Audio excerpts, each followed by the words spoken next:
हमारे यहाँ ये कहा जाता है कि जो आपको इनफर्टिलिटी होती है उसमें ज़्यादातर ब्लेम, जैसे डॉक्टर साहब ने जिक्र किया, कि फीमेल को ही किया जाता है। आपकी प्रैक्टिस में ये चीज़ें अब 50-50 हो चुकी हैं या इक्वल हैं? इक्वल ही हैं। ऐसा नहीं है कि सिर्फ फीमेल्स को ये इशू, ये पहले का मिथ है।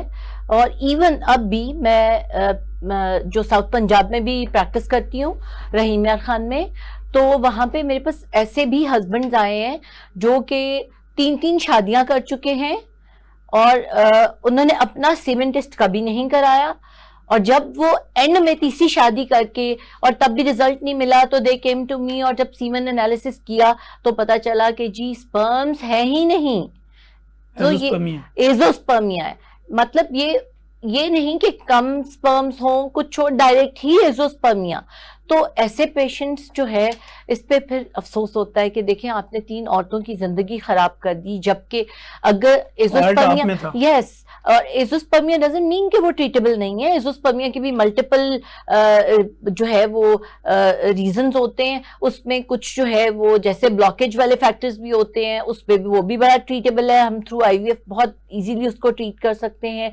और कुछ में हार्मोन्स का इफेक्ट होता है, उन हार्मोन्स को जब हम इंजेक्टेबल फॉर्म में, ओरल फॉर्म में पेशेंट को देते हैं, उनके हार्मोन लेवल्स नॉर्मलाइज होते हैं तो स्पर्मेटोजेनेसिस स्टार्ट हो जाती है, और वो भी औलाद की नेमत से बिल्कुल वो एंजॉय कर सकते हैं उसको। लेकिन अगर वो प्रॉपर ट्रीटमेंट की तरफ जाएं तो ये बहुत बड़ा मिथ है। और अभी भी बहुत लोगों का कंसेप्ट होता है, मदर इन लॉज आती हैं साथ, उनको पता होता है कि बेटा फॉल्टी है, लेकिन वो कहती हैं कि नहीं जी मेरे पुत्र नू तो कोई मसला नहीं है। मतलब always a blame game.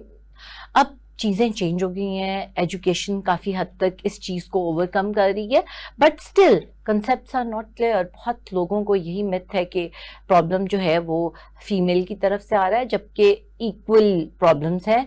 Mail factors और फीमेल फैक्टर्स मल्टीपल हैं equally, like 50% male factors, 50% female factors, तो बिल्कुल 50% के करीब ही पहुंच चुका है। इट्स लाइक कि इसको कहना कम नहीं होगा, कि ये गलत नहीं होगा कहना कि जी 50% फीमेल फैक्टर्स और 50% मेल फैक्टर्स हैं, ऐसे ही हो चुका है। ठीक है डॉक्टर कमल, आजकल पीसीओएस और पीसीओडी पे बेशुमार जो है वो कैंपेन भी चलती है, लोगों को अवेयरनेस भी क्रिएट की जाती है, लेकिन उसके बावजूद पेशेंट की तादाद बढ़ रही है। इसकी क्या वजह है? बड़ा आपने इम्पॉर्टेंट पॉइंट रेज किया, बल्कि अभी परसों ही पीसीओ का नाम चेंज होकर पीएमओस कर दिया गया, क्योंकि it's a metabolic disorder actually. अच्छा, इसमें नंबर ऑफ पेशेंट्स इंक्रीज होने की वजह हमारा लाइफस्टाइल है, क्योंकि हम सब लोगों का अगर हम देखें लाइफस्टाइल बड़ा सेडेंटरी हो गया है। पुराने वक्तों में लोग एक्टिव थे, ऑर्गेनिक फूड्स खाते थे और एक्टिव रहते थे, स्ट्रेस बहुत कम था, पोल्यूशन कम था। But talking about the present era, अब सारी चीज़ें बिल्कुल डिफरेंट हो गई, ऑपोजिट हो गए। यानी स्ट्रेसफुल एनवायरनमेंट है, स्ट्रेस से आपके हार्मोन डिस्टर्ब होते हैं, इंसुलिन का रेजिस्टेंस बढ़ जाता है, जो कि पीसीओ में एक मेन प्रॉब्लम है।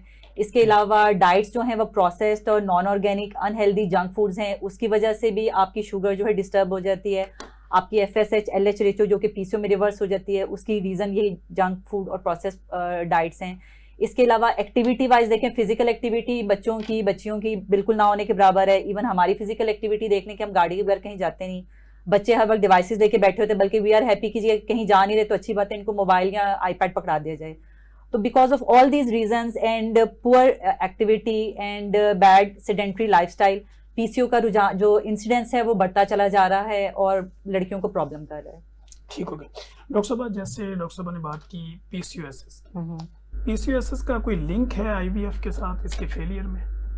जी बिल्कुल है, क्योंकि usually these patients are obese, ठीक है, और अगर ये कंसीव कर जाएं तो फर्स्ट ट्राइमेस्टर मिसकैरेजेस बहुत कॉमन होते हैं, ठीक है। और ऐसे केसेस में हम पेशेंट्स को हमेशा, और पीसीओएस में अगर सिर्फ पीसीओएस का प्रॉब्लम है, यानी कि मेटाबॉलिक डिसऑर्डर है, पेशेंट अपना लाइफस्टाइल चेंज करती है, वेट रिडक्शन करती है, और कोई फैक्टर्स नहीं है इससे रिलेटेड, अगर मेल फैक्टर नहीं है, ट्यूबल फैक्टर नहीं है, कोई और प्रॉब्लम नहीं है, लाइक थायराइड से रिलेटेड कोई इशू नहीं है, और जो प्रोलैक्टिन हार्मोन, ये दोनों हार्मोन्स बहुत इंपॉर्टेंट होते हैं नॉर्मलाइज इनका होना टू कंसीव नेचुरली। अगर और कोई इशू नहीं है और पेशेंट ने अपना लाइफस्टाइल चेंज किया है, वेट रिडक्शन की है, तो 30% पेशेंट्स नेचुरली कंसीव करके आ जाते हैं। इवन लाइफस्टाइल मॉडिफिकेशंस पे बहुत अच्छा रिजल्ट मिलता है, क्योंकि इंसुलिन रेजिस्टेंस है ना, और अंडे की खुराक इंसुलिन है। गुड क्वालिटी इंसुलिन ओवरिस को नहीं जाएगी, एग मैच्योरिटी और एग क्वालिटी अच्छी नहीं होगी, ऑटोमेटिकली प्रॉब्लम होगा। डॉक्टर साहब, स्ट्रेस और स्लीप डिसऑर्डर आईवीएफ के सक्सेस होने में कोई रुकावट पैदा करता है? जी बिल्कुल। एक हार्मोन है विच इज कॉल्ड मेलाटोनिन, ठीक है, आप वो रात की नींद में रिलीज होता है और उसका बहुत अहम रोल है रिप्रोडक्टिव सिस्टम को कंट्रोल करने का। तो अगर आप रात को सोएंगे ही नहीं, रात को क्या, अगर रात और दिन में सो भी लेते हैं पूरा दिन, तो वो हार्मोन रिलीज नहीं होगा और ऑटोमेटिकली वो आपके पूरे रिप्रोडक्टिव हेल्थ को खराब कर देता है और डेफिनेटली इसका बहुत बड़ा इम्पैक्ट पड़ता है आपकी फर्टिलिटी पे। ठीक है डॉक्टर साहब, आपकी प्रैक्टिस के अंदर कितने ऐसे पेशेंट रिपोर्ट होते हैं जिन्होंने ड्यूरिंग प्रेगनेंसी किसी तरह की कोई वैक्सीनेशन ली और उसकी कॉम्प्लिकेशन?